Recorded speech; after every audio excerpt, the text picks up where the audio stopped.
Buenas noches, ¿cómo están? Como todos los miércoles con ustedes, Raúl Olivera Rendo y este programa Economía Ahora de tanto tiempo, charlando y charlando y charlando. Hoy los voy a invitar a meditar un poco, más que a informarnos, porque realmente los argentinos vivimos peleando por temas viejos.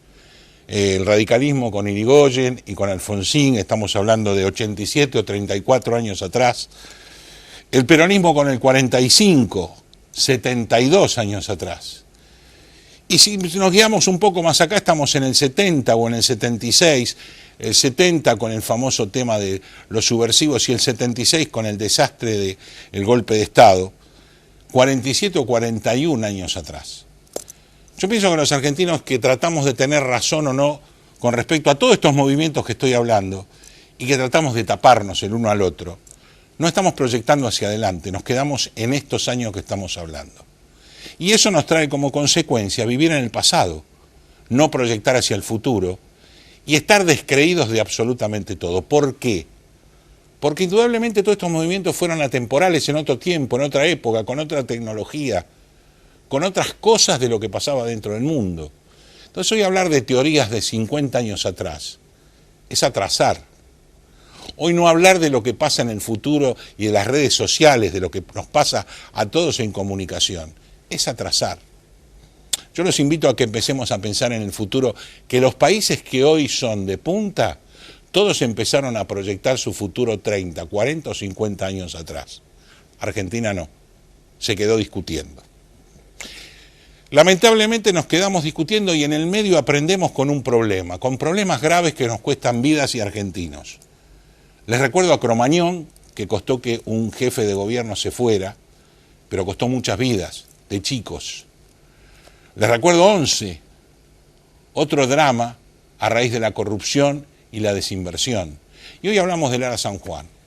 Un ARA San Juan que estaremos discutiendo si es víctima de la corrupción o no, si se hizo bien la media vida del submarino o no. Vamos a estar hablando en este programa. Pero la realidad es otra cosa. Si hubo corrupción y estaba mal hecho, pasaron 2 años de un nuevo gobierno porque nadie dijo nada. ¿Cómo un capitán de un submarino lanza el submarino al mar con 44 tripulantes, incluido él, y nadie dice nada? Entonces, no nos tratemos de fanatizar con los pros y los contras, porque después los pros y los contras pasan y los que nos quedamos con los problemas somos nosotros. Vivimos de problemas graves que no sé si aprendimos lo que los problemas nos dieron. Deberíamos cambiar. ¿Eso cómo lo hacemos? ¿Cómo cambiamos? Cambiamos con las votaciones. Cambiamos cuando votamos y decidimos hacia dónde queremos ir. Hacia dónde queremos ir como sociedad, ir como país, ir en la cultura, ir en anular la corrupción, en las mafias, en todo lo que nos venimos bancando y bancando y bancando, y que ahora se empieza a hablar. Pero no sé si se las combate en la medida, porque por otro lado tenemos la muerte de un mapuche, que volvemos a la mentira de lo que pasó con Maldonado. ¿Quién tenía razón? Con Maldonado, por un lado, dijeron que la fuerza de seguridad lo había metido en una camioneta que le habían identificado, que lo vieron con larga distancia los mapuches. Mintieron, no existió eso. Y por otro lado, la fuerza de seguridad dijo, no, nosotros nunca repelimos, nunca cruzamos el río. También fue mentira. Entonces en Argentina vivimos una gran mentira. Esta gran mentira la tenemos que romper esta madeja que tenemos nosotros y empezar a cambiar. Porque si no el país no cambia. Y si el país no cambia, nosotros somos culpables y no nos podemos borrar de lo que pasó y de lo que va a pasar. ¿Qué vamos a estar tratando en este programa? Bueno, por un lado vamos a estar hablando del ARA San Juan en lo que usted no habló o lo que no escuchó de lo que se dijo en televisión con respecto al Ara San Juan.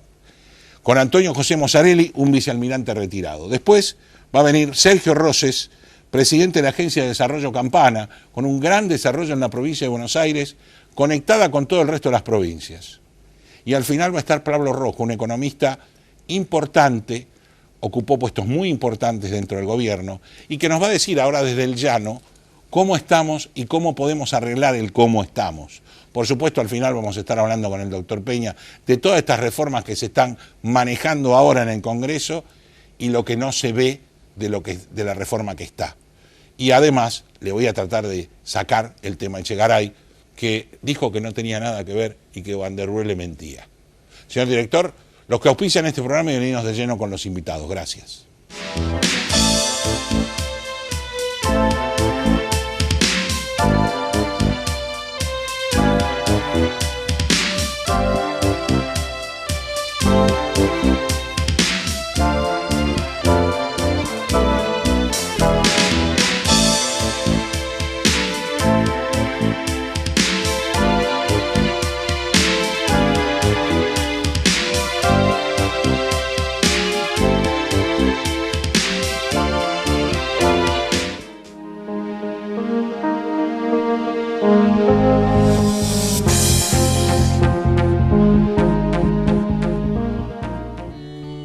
Relevamientos y auditorías fiscales Sociedad Anónima. La optimización de los recursos tributarios son nuestro objetivo. Una vida de experiencia, brindando servicios y dando soluciones a empresas y a organismos tributarios provinciales y municipales. Para información, relevamientosyauditorias@gmail.com. Bodega Iacarini cuenta la historia del vino de San Rafael. Cada una de sus líneas transmite los valores de la tradición, el culto al trabajo y su recompensa, el homenaje a sus hacedores.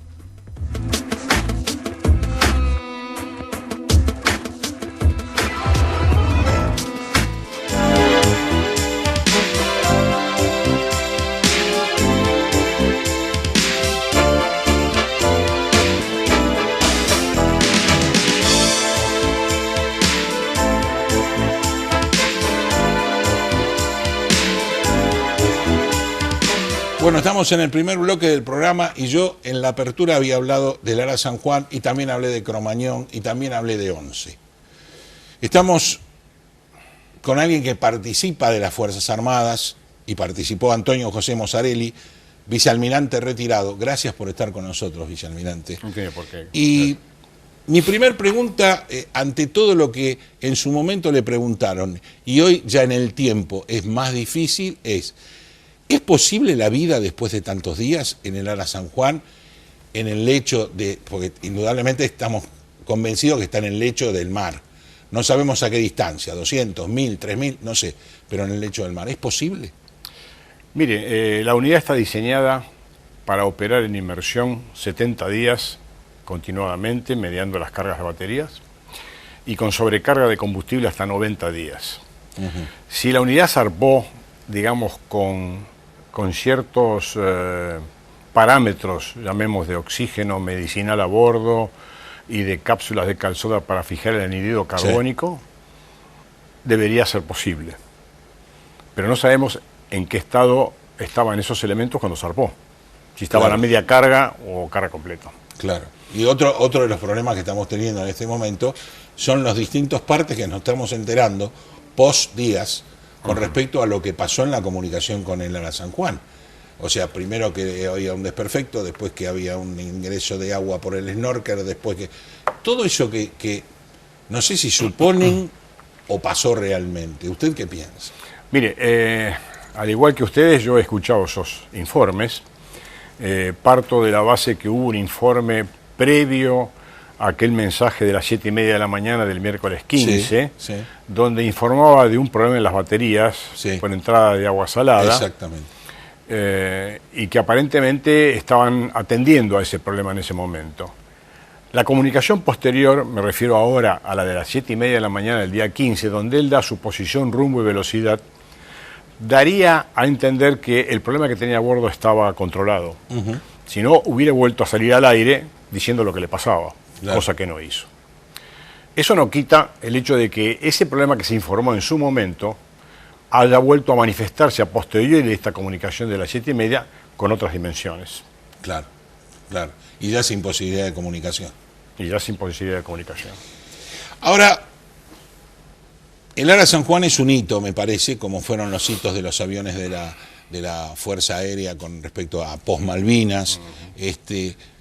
Yo creo que los que tenemos demasiados años hemos visto una degradación permanente de la política hacia las Fuerzas Armadas, pegar y pegar y pegar y pegar. Pasaron 41 años, están los nietos de la gente que en su momento estuvo, y yo no entiendo cuál es el objetivo o cómo se sienten ustedes. Bueno, aparentemente había una confusión de valores de hacer sentir a las instituciones, a las Fuerzas Armadas, cuestiones que son propias de las personas que desfilaron por las Fuerzas Armadas. No tener a las instituciones armadas como se las debe tener es un peligro para la nación, porque son las instituciones que en última instancia son las que van a preservar el territorio, digamos, y la salida de la población ante una agresión externa. Claro. Esa preparación la nación la tiene que tener como otras naciones también la tiene. Yo he Sí. escuchado que Muy pocos no la tienen. muy pocas no la tienen. Es al revés, porque ahora estamos justificando si queremos como Costa Rica, pero son muy pocos los que no tienen Fuerzas Armadas. Mire, yo le diría, remítanse a ver qué hace Chile o qué hace Brasil o qué hace Claro. cualquier otro país que se precie y tienen Fuerzas Armadas y saben para qué. Claro. Volviendo al tema de su pregunta, la guerra es una cuestión muy grave y es una cuestión que filosóficamente nosotros la enfocamos de la siguiente manera. Para preservar la paz hacen falta 2 o más voluntades. Claro. Para la guerra con una sola voluntad basta. Alcance. Sí. Muy bien, en función de esto, le diría que las Fuerzas Armadas tienen que estar preparadas debidamente para las posibilidades que puedan aparecer en función de esta única voluntad que desencadena una guerra, para poder enfrentarlas exitosamente. Como todos sabemos, desde hace ya varios años, quizá décadas, lo que la nación invierte en sus Fuerzas Armadas está por debajo Sí. en porcentaje del PBI del promedio latinoamericano. Con lo cual es fácil concluir que nuestras Fuerzas Armadas están sufriendo de, digamos, carencias. Y las carencias en la guerra se pagan. Claro, no tiene ni técnica ni preparación, ni logística, no tiene nada. Yo diría, preparación no tanto, porque siempre se busca mantener el adiestramiento, pero digamos, esas carencias también afectan el adiestramiento, Claro, porque el adiestramiento, a ver, se hace con resguardos de seguridad, pero tratando de simular lo más posible el momento real Exactamente. que se trata de generar. Exactamente. Entonces, cuando usted trata de representar el momento real que va a enfrentar, hay gastos. Ujú. Hay gastos que deben ser enfrentados. Yo le voy a citar una cuestión que me pasó a mí, siendo comandante de las Fuerzas Submarinos en el año 86. Se habían terminado, con ayuda de la ingeniería alemana, los trabajos en los torpedos que habían fallado en Malvinas. Está hablando del 86.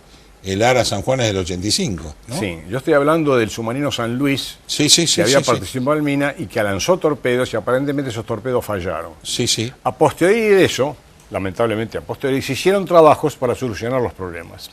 Y estaba previsto hacer un lanzamiento de combate, un torpedo real sobre un blanco real, que era un viejo destructor, al cual se le había puesto un productor de ruidos para simular el ruido de las hélices sobre el cual se orienta el torpedo. Terminamos los trabajos, vine a Buenos Aires, pedí el blanco, que estaba asignado, y un señor almirante, no voy a decir quién porque ya no está entre nosotros, me dijo, mire, a mí por el blanco me dan $100.000. Digo, señor almirante, el torpedo vale 1.000.000 de marcos, que en aquella época del cambio equivalía a 500.000 euros. Claro. Entonces, la guerra es cara y hay que afrontarla, si se quieren tener posibilidades de éxito. Claro. Pero entonces, ¿las Fuerzas Armadas el problema es solamente económico? Es económico y hasta cierto punto de una preparación producto de esa, Claro. Carencia económica. O sea, la carencia económica hace que todo lo demás se degrade. Claro. No tener tecnología de punta, no tener adiestramiento en los tiempos y las horas Una necesarias. serie de cosas. El reemplazo de unidades que ya, digamos, están al límite de su vida útil, una serie de cosas. Es todo un panorama que hay que abarcar, comprender y saber por dónde se debe ir.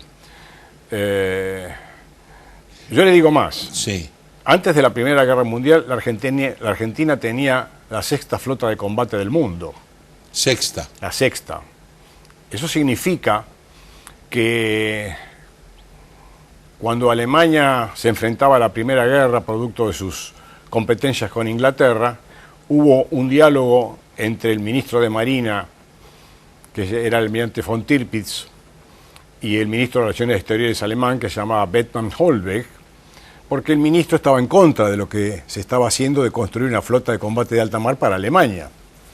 Y en una de esas discusiones, en presencia del Kaiser, el ministro de Marina, el almirante von Tirpitz, le dice: mire, ministro, hemos discutido este tema muchas veces y le quiero decir lo siguiente. Yo estoy cumpliendo una orden del Kaiser aquí presente. Pero además le quiero decir lo siguiente. Estamos hablando del año 1912. No puede ser que Alemania, que en este momento produce más acero que Estados Unidos e Inglaterra sumados, no tenga una flota de alta mar de combate como otros países tienen, por ejemplo, la Argentina. Esa es la Argentina de 1912. Sí, sí, sí. Al pasar de las décadas, la economía argentina se fue relativamente achicando un poco. Y en función de ese achicamiento, es muy difícil mantener una flota de combate de alta mar de dominio del mar. Claro, pero yo creo que ese achique económico fue un achique de país, donde pasamos de ser una potencia respetada por todo el mundo y Sí, el señor. universo en la Segunda Guerra Mundial, Sí, señor. a ser un pequeño país allá olvidado, ¿no? Es muy cierto lo que usted dice. Gracias, vicealmirante, por haber venido a Economía Ahora, porque lo hemos molestado, porque la verdad que no conozco mucho con respecto a este tema, pero sí siento, como argentino, que estamos siguiendo la romana con las Fuerzas Armadas, cuando realmente el país te necesita saber hacia dónde va y qué es lo que quiere ser, ¿no? Así es. Nuestro auspiciante Bodega Iacarini le va a obsequiar esta botella de vino para que usted lo disfrute. Bueno. Y le agradezco muchísimo el Muy haber estado en amable. Economía Ahora. Esperemos que la decisión política, que es la que se necesita, vaya para el rumbo correcto Corresponde. ahora con el problema que hemos tenido. Sí, señor. Gracias por haber venido. Muy amable, gracias. Hacemos una pausa muy pequeña y enseguida volvemos.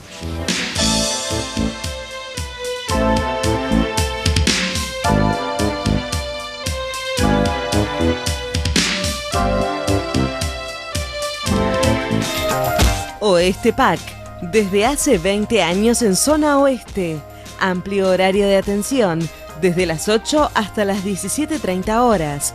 Entregas a domicilio y envíos al interior. Contáctanos por teléfono, Facebook, WhatsApp o Twitter. Respondemos su consulta al instante. Bodega Iacarini cuenta la historia del vino de San Rafael.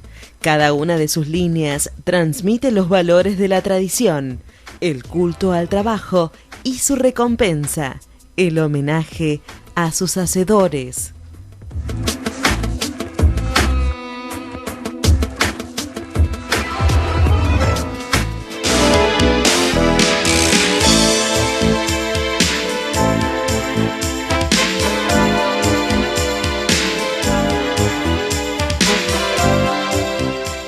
Bueno, segundo bloque del programa, y lo dije en el comienzo, vamos a hablar de una ciudad pujante. Lo que está pasando es impresionante. Y estamos con el presidente de la Agencia de Desarrollo de Campana, Sergio Roses. Gracias por estar con nosotros en Economía Ahora. Y realmente es impresionante lo que pasa en Campana. Tengo amigos que se han trasladado a vivir a Campana debido a que trabajan en empresas multinacionales. Y la creación de empleo y la capacitación que hay. Contanos un poco de los por qué y qué pasa. Sí, ¿qué tal, Raúl? Gracias por la conversación. La verdad que para dar un panorama, yo te diría, en los últimos 4 años, y un indicador es el empleo, y en particular el empleo formal, este año, 2017, este año que vamos a estar cerrando en breve, es el primer año en 4 años donde hay creación neta de empleo formal en la ciudad. Campana es una ciudad industrial, un polo industrial, sí. junto a Zárate, ¿no? Que es su ciudad vecina. Pero no nos olvidemos que tiene un señor puerto, tiene intercomunicación con varias provincias, está ubicada de una forma privilegiada. Pero de cualquier manera hay muchas ciudades así y sin embargo Campana ha tenido un desarrollo importante. Totalmente, totalmente. Sobre todo con empresas multinacionales y con empresas nacionales. ¿Hubo alguna promoción, hubo algo en particular o la ubicación? Bueno, precisamente este punto que vos tocás ha sido central en la historia económica de la ciudad, que ha sido la logística, ¿no?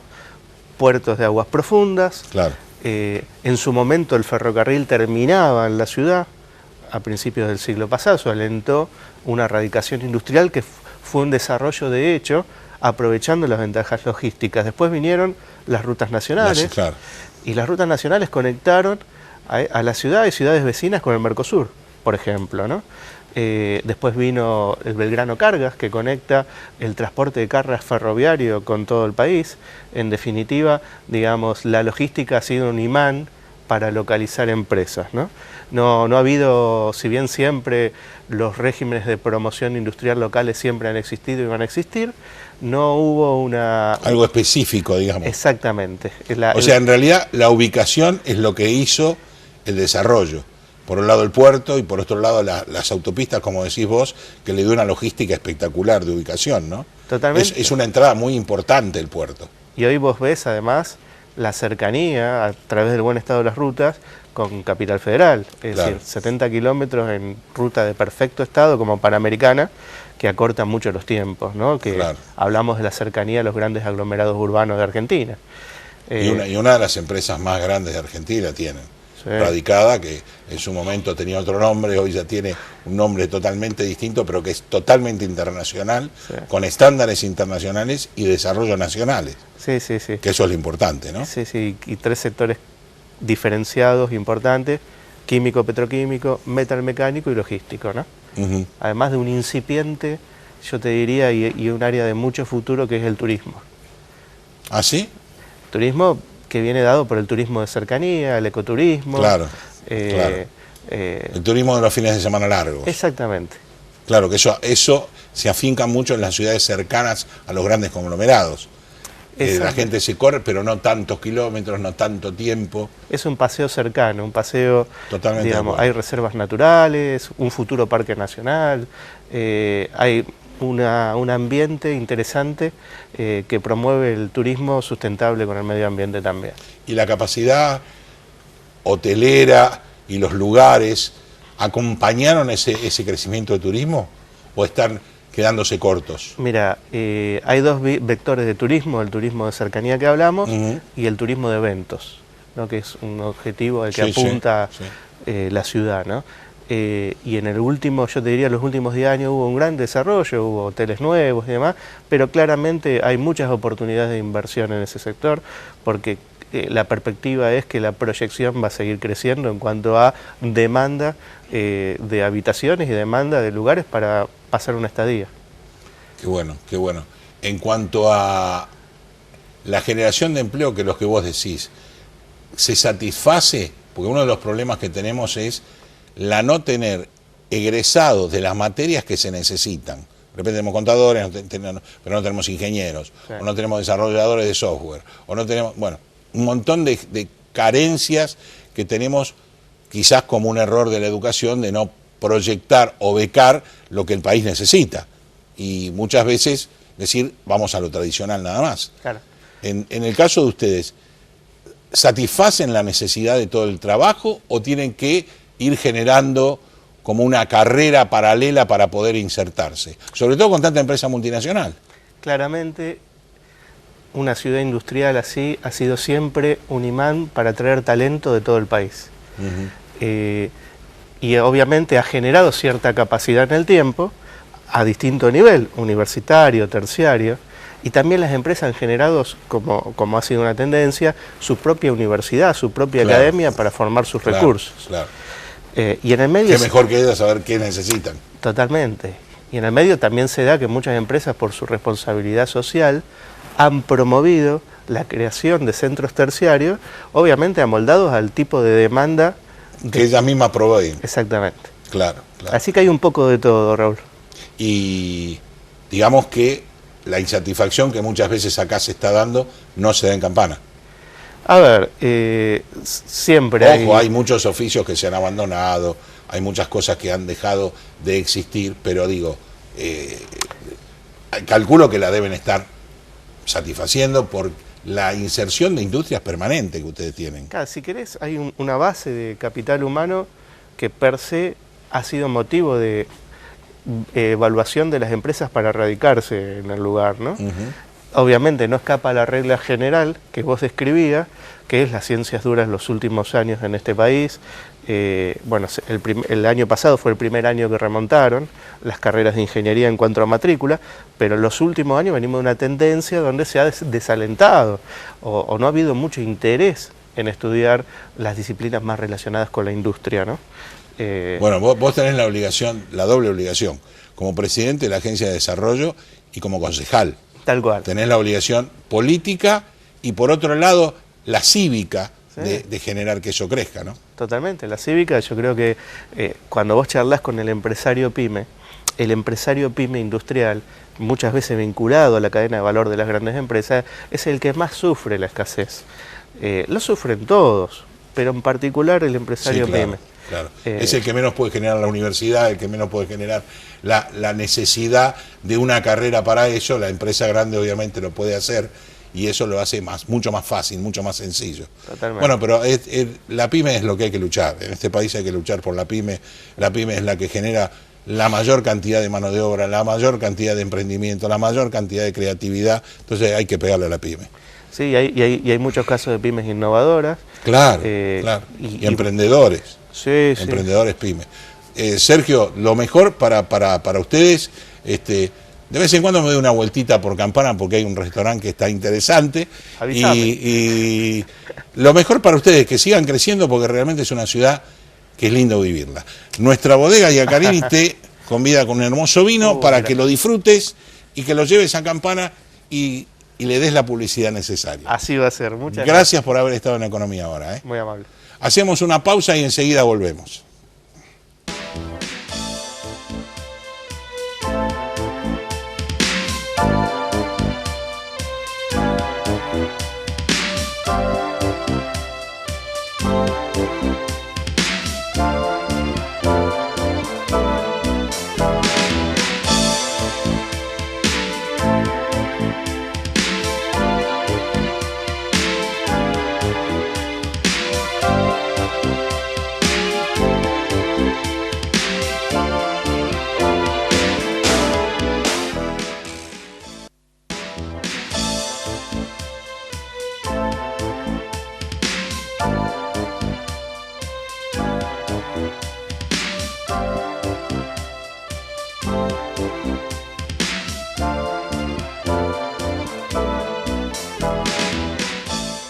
Bueno, no se va a arrepentir de ver este programa que se llama Economía Ahora, porque dice, ¿y cuándo van a hablar de economía? Ahora vamos a hablar de economía y de lo que nos pasa en la economía con Pablo Rojo. ¿Cómo estás, Pablo? Gracias por venir a Economía Ahora.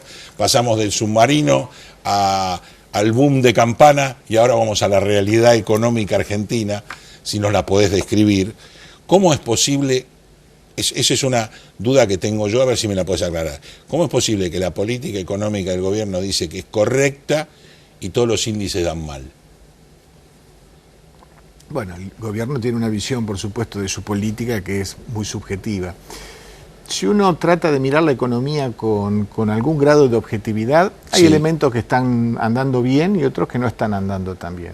Yo creo que el proceso de recuperación de la economía hoy está consolidándose. Es un proceso cierto, verdadero. La economía está creciendo. Está creciendo con 2 o 3 locomotoras, que son el crédito, por un lado, fundamentalmente el crédito al consumo y últimamente el crédito hipotecario para la vivienda. Claro, eso potencia mucho. Eso potencia mucho. Está creciendo de la mano del campo, que ha tenido condiciones económicas muy favorables, básicamente por las reducciones impositivas y la supresión de las retenciones, y también está creciendo de la mano de la inversión y de la construcción fundamentalmente. Esos 3 sectores están de alguna manera traccionando el conjunto de la economía y también se está viendo claramente una recuperación en la actividad industrial, que venía de muy abajo, pero que está poco a poco afirmándose y marcando un rumbo.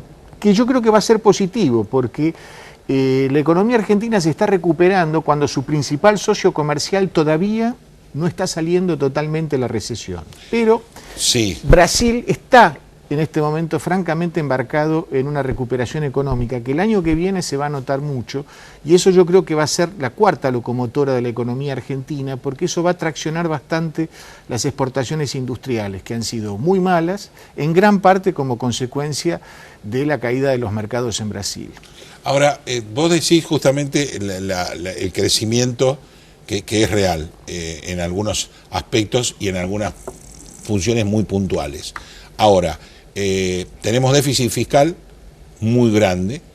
Está bien, el heredado yo creo que a Mauricio ya se le va quedando atrás porque estamos a 2 años y 2 años más. Es muy grande, con un nivel de endeudamiento muy fuerte en el exterior, que antes se dibujaba adentro y no afuera, y hoy como es afuera, nos cargamos las vestiduras.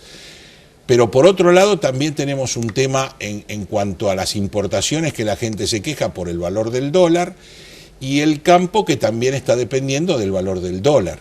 ¿Vos ves que eso va funcionando? Porque aparentemente el gobierno le tira el problema de inflación solamente al Sturzenegger en el Banco Central, que es el luchador, el Robin Hood contra la inflación. Mientras tanto te dice, mire, vamos a aumentar 45% el gas, 45 o 50% la luz, tras cartón va aumento del IVA, de ingreso bruto, porque todo sube, y queremos parar la inflación.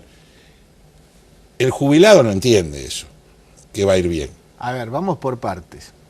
El gobierno tomó ya el año pasado una decisión que yo creo de alguna manera va a marcar todo el mandato, el primer mandato presidencial de Macri, que es desarrollar un ajuste económico muy acompasado, muy lentamente. Sí, contra lo que se decía. Contra lo que se decía y lo que muchos temían, porque nadie quiere un ajuste económico, no es una situación confortable desde el punto de vista individual y social, un ajuste de la economía. Sí, entonces, sí.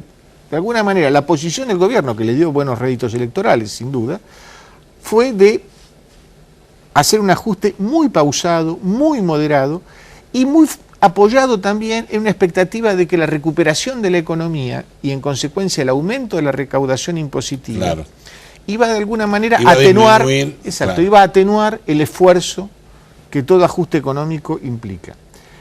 La apuesta subyacente por detrás de esto es que la Argentina iba a tener fuentes de financiamiento como para solventar este déficit fiscal el tiempo que lleva ajustar la economía en el horizonte del gobierno, 4 o 5 años, es decir, llegar a un equilibrio o cerca del equilibrio fiscal ya entrada la próxima década.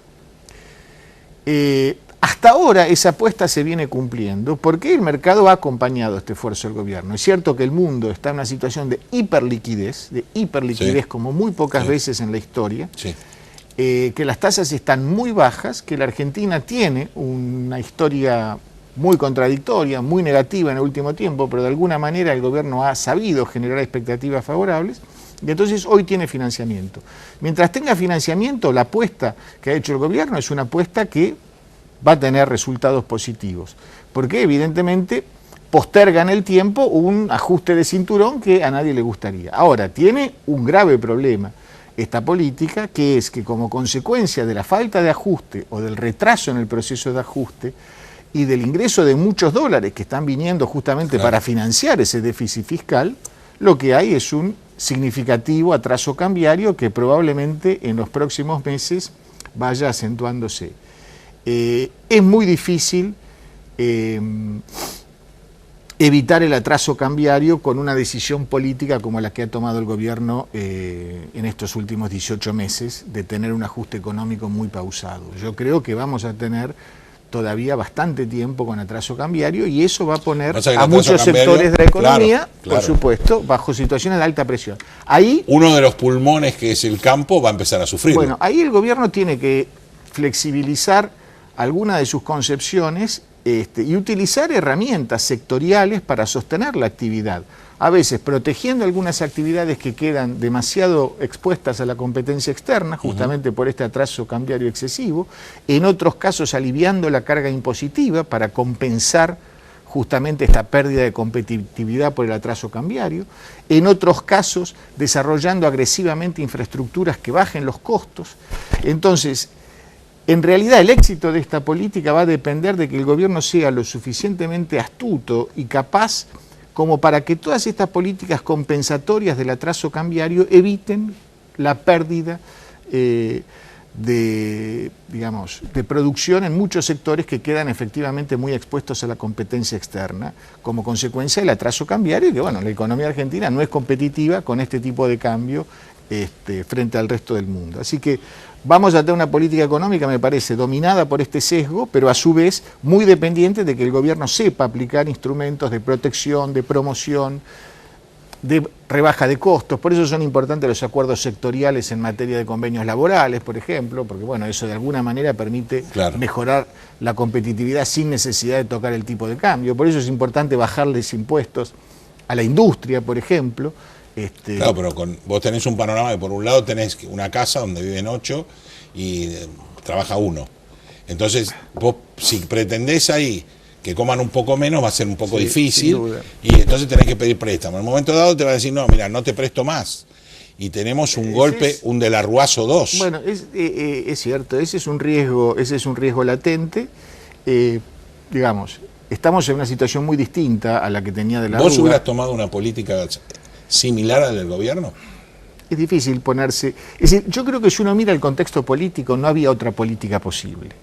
¿Por qué? Porque el gobierno no ganó las elecciones con una mayoría abrumadora, no tenía mayoría parlamentaria. Entonces, si el gobierno hubiera querido desarrollar una política de ajuste agresiva, digamos, como para decir, voy a buscar el equilibrio fiscal en 1 año y medio, en 2 años y medio, hubiera requerido recortes del gasto, transformaciones muy importantes, supresión de una gran cantidad de subsidios.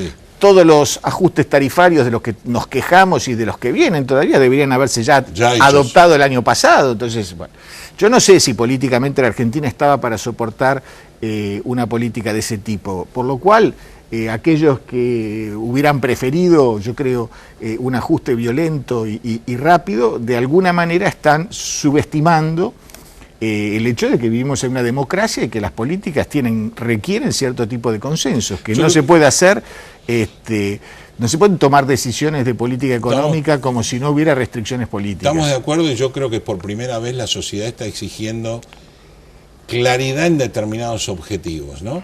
O sea, a la justicia la está presionando para que actúe y al gobierno lo está presionando también para que bajen el gasto político. Porque el gasto político es un tema muy importante de ese famoso déficit junto con los subsidios. Así es. Entonces deberíamos haber encarado el subsidio, transformarlo en trabajo, o sea, ir encarando hacia ese lado, ¿no? Hay cosas que son fáciles de decir y muy difíciles de aplicar. Por ejemplo, la conversión de subsidios en trabajo es un argumento muy seductor, porque ¿quién no está de acuerdo con dejar de subsidiar a alguien y que esa misma persona se ponga a trabajar? Ahora, cuando uno trata de llevar esos postulados a la práctica, aparecen montones de problemas. En muchos casos políticos, en otros casos problemas vinculados al deterioro cultural que ha tenido la Argentina en los últimos años, a la pérdida de competencias. Hay muchísimos argentinos que no han transitado ningún sistema educativo de ningún tipo y entonces tienen de hecho muy pocas aptitudes. Hay un margen de pobreza, indigencia también. Y además cuando los problemas de pobreza y de marginalidad se han vuelto acumulativos y ya se han trasladado de una generación a la siguiente, entonces realmente ahí estamos frente a una situación que de alguna manera es inédita en la historia argentina, porque si uno mira los últimos 50 años, la Argentina nunca tuvo niveles de pobreza tan altos como los actuales. Realmente. Es decir, estamos en el fondo en una historia inversa a la que tiene un país de Asia, que tenía mucho más pobres antes que ahora. En China había sin duda hace 20 o 30 años muchísimo más pobres que los que hay ahora. Sí, claro. La Argentina es un país que tiene desde ese punto de vista una historia inversa. Los argentinos teníamos mucha menos pobreza hace 20, 30 o 40 años que la que tenemos hoy. Entonces, de alguna manera, es un problema cuya resolución no es tan simple. Compleja. No es tan fácil, es muy compleja. Y no necesariamente se vincula con soluciones simples como decir, bueno, se crean puestos de trabajo, entonces eso va a absorber la pobreza. Es todo un proceso. Es todo un proceso, requiere la reconstrucción de todo nuestro sistema educativo, la recapacitación de cientos de miles de argentinos que tienen que aprender a trabajar en aquellas cosas que hoy son las requeridas. En fin, ahí estamos realmente los argentinos frente a un tema muy delicado y muy complicado. Gracias Pablo por lo claro, sobre todo, y porque la visión que vos estuviste en la función pública, a veces de este lado es fácil hablar, del otro lado es tan difícil como vos decís, hay muchas cosas que uno no prevé, que es muy fácil a veces hablar de este lado y no del otro. A mí también me toca hablar con facilidad y decir cosas de ese tipo. Pero bueno, hay que ser justos también. Exactamente. Te agradezco muchísimo haber venido a Economía. Ahora, nuestra bodega Iacarini te hace un regalito de un buen vino para una buena cena y seguiremos charlando con vos a ver cómo se desarrolla toda esta economía de este país a lo largo de los tiempos y en los próximos 2 años. Muchas gracias por haber venido. Gracias por la invitación. Hacemos una pausa y venimos con el doctor Peña.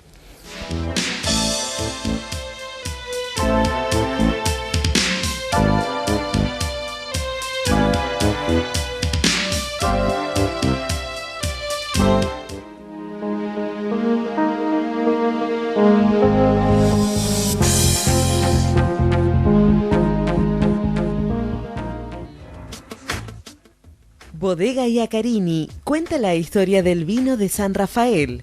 Cada una de sus líneas transmite los valores de la tradición, el culto al trabajo y su recompensa, el homenaje a sus hacedores.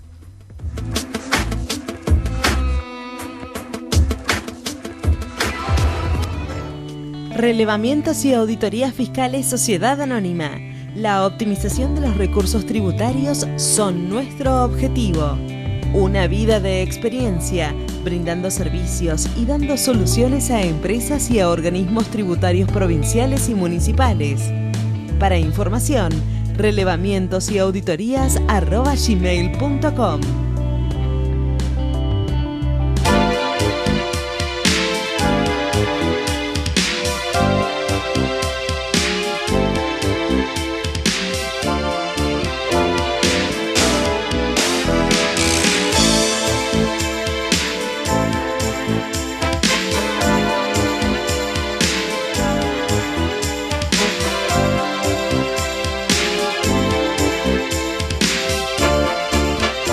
Bueno, estamos en el bloque de Repar, por supuesto, como dije, el mes dedicado a las pymes.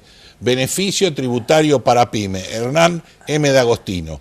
Ahí tienen en 3 grandes capítulos, primero qué es una pyme, segundo el tema del repro y los elementos que tiene la pyme, y tercero toda la parte impositiva. Usted tiene actualización online y todo lo que tiene que saber sobre los beneficios que tienen hoy para pyme y todos los trámites que hay que hacer para obtener esos beneficios.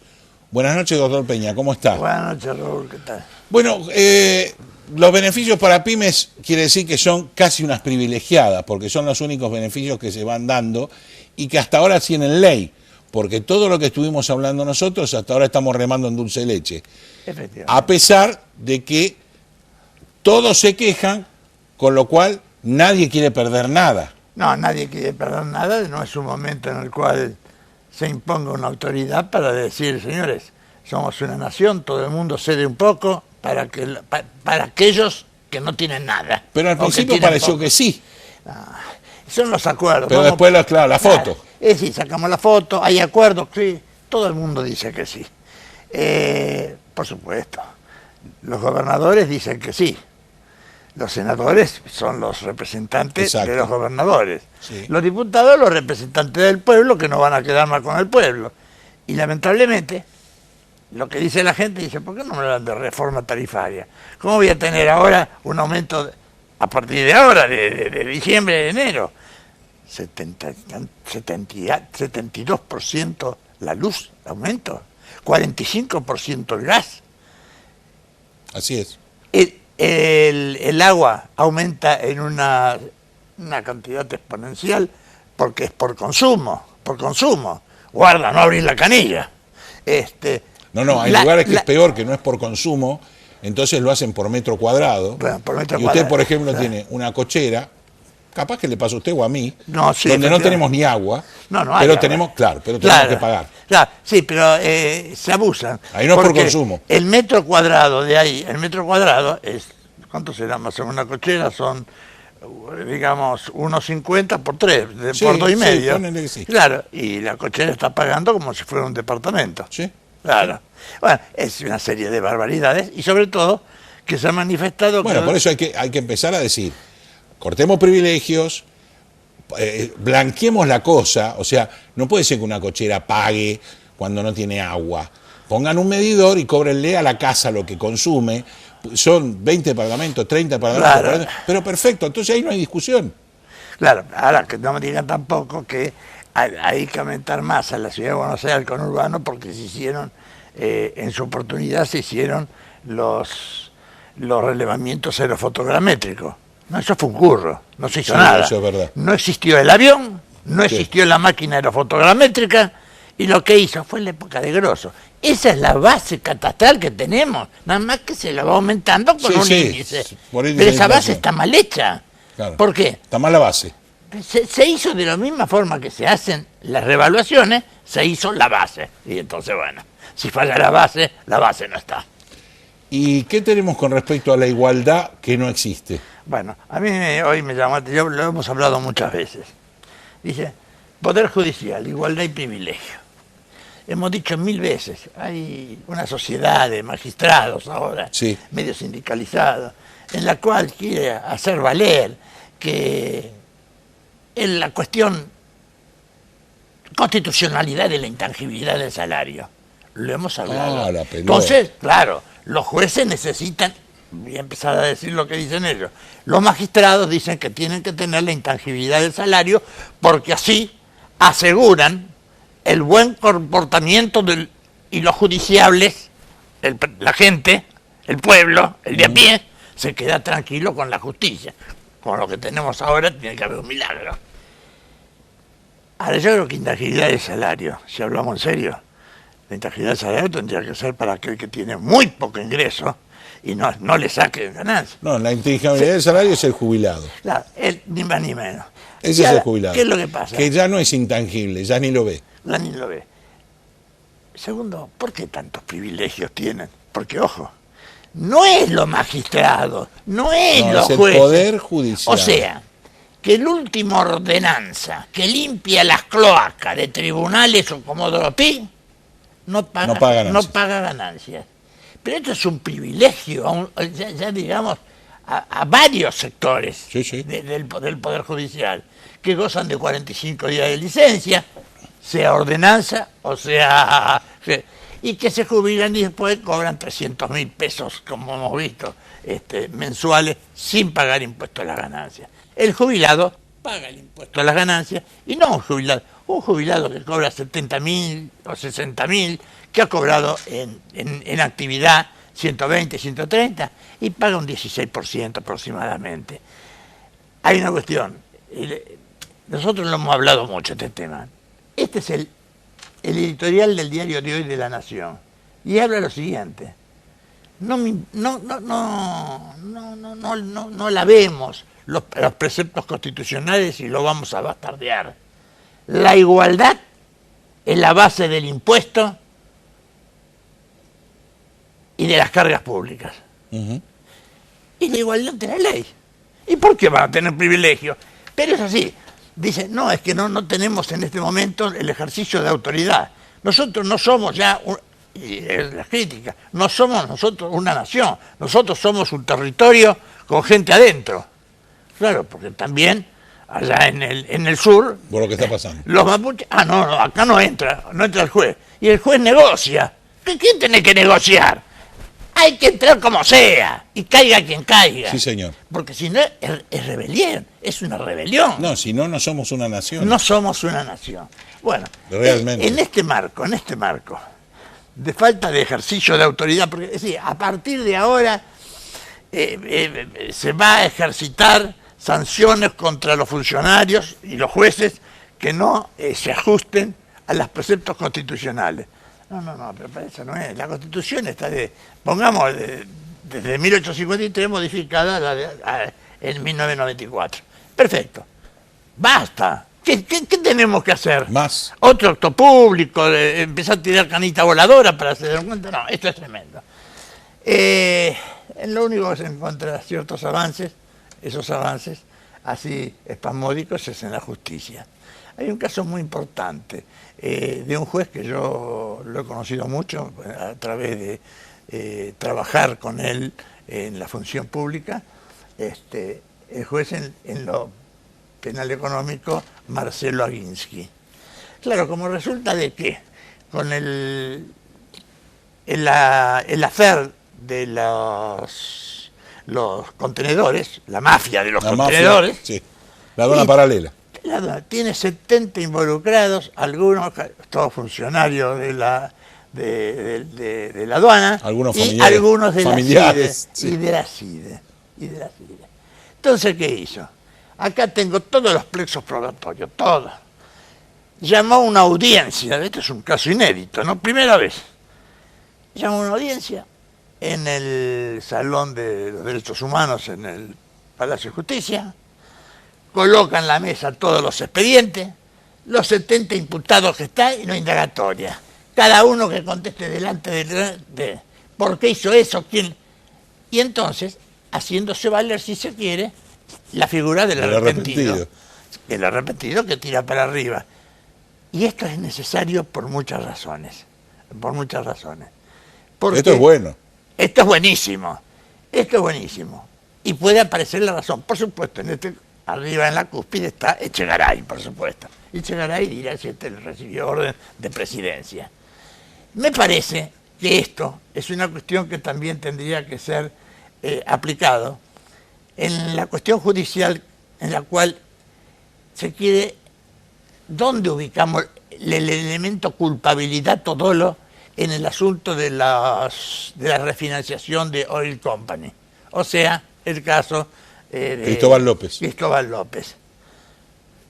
Echegaray, primera indagatoria, presenta un escrito propio de mafioso, presenta un escrito, niega a contestar preguntas y manifiesta que él actuó conforme el artículo 32 de la Ley de Procedimiento, la 11.683, diciendo, yo lo hice.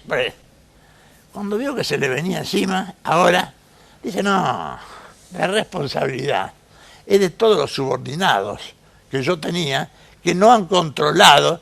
Entonces los subordinados dicen, si nunca nos mandaron, no hubo una inspección, no hubo un requerimiento, no, lo único que sabían, díganos el siguiente, ¿cómo está? Si podrá pagar o no podrá pagar.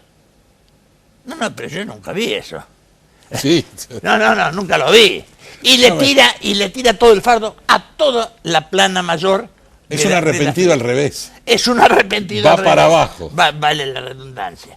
Y eso es, bueno, esto tendría que hacer lo mismo que hizo el juez Aguinsky. Total, claro. Estamos dentro del fuero federal, porque es federal. Y volver a poner todos los elementos probatorios y todos los imputados que vienen a ser los altos jefes. Los subordinados. Claro. Habrá algún jefe que también coadyuvó en alguna forma a la decisión de Echegaray. Pero eso, de increíble ocurrencia dentro de la vida tributaria argentina, el caso de 8.000 millones refinanciados, primero dijo que él tenía facultades y se ha podido descubrir que existen algo así de 1.500 casos excepcionales que fueron determinados directamente excepcionales por el artículo 32. Y el mayor de todos, el 8.000 millones. Bueno, y algo que también reconforta es saber de que no es verdad que todo pasa, como decía Grondona, ¿no? Con esa medalla donde decía todo pasa, no, todo pasa no. Todo pasa, todo pasará por ahora. Pero la Procelac ha iniciado acciones contra todo el entramado, claro. Contra todo el entramado. El tema Grondona. Todo el entramado de empresas, de cuevas y demás, en la cual se ha querido legitimar activos espurios, o sea, las coimas. Eso creo que nos va a quedar para hablar largo y tendido en los próximos programas, porque es algo inédito. Es algo inédito también. Así que lo dejamos pendiente, Lo dejamos porque pendiente. vamos a seguir hablando, porque todo lo que pasaba parece que ahora no pasa. Están controladas las cuentas. Claro. Y sobre todo, perdón, esto nada más, y sobre todo el arreglo de los 14 millones por los 2 mundiales que ya los tenía. Sí. No sé si lo va a poder dar abajo, no hay televisión subterránea. Es increíble, pero es cierto. Todo pasa. Menos Echegaray, que creo que de esta no zafa, por más que tampoco conoce Ya a está Van den Broek. procesado. No, perdón. Lo último. Ya está procesado también por Así un auto es. y demás. Pero es increíble. Abad, que es el director actual de la FIP, sabiendo que está procesado, lo manda en comisión en una de asesor de un senador o de un diputado. Perdón. El funcionario que está bajo proceso, que no condena, Lo no aparta. suspendido, Claro, lo aparta. que es lo que hizo Centurión. Exacto. Se ha suspendido Lo preventivamente. aparta, sí. Yo, cuando tuve un proceso por abuso de autoridad y demás, llamé por teléfono, suspendido hasta... Llamé al director, suspéndame las funciones. A Es los correcto. 2 meses se aclaró y volví a la función y mejor, porque por lo menos me pagaron 2 meses que no trabajé. Gracias, doctor Peña. Bueno, es todo por hoy. Creo que fue un programa demasiado jugoso. Igual estamos juntando naranjas y pomelos para la semana que viene. Los esperamos dentro de una semana. Sin falta, vamos a estrenar juntos diciembre.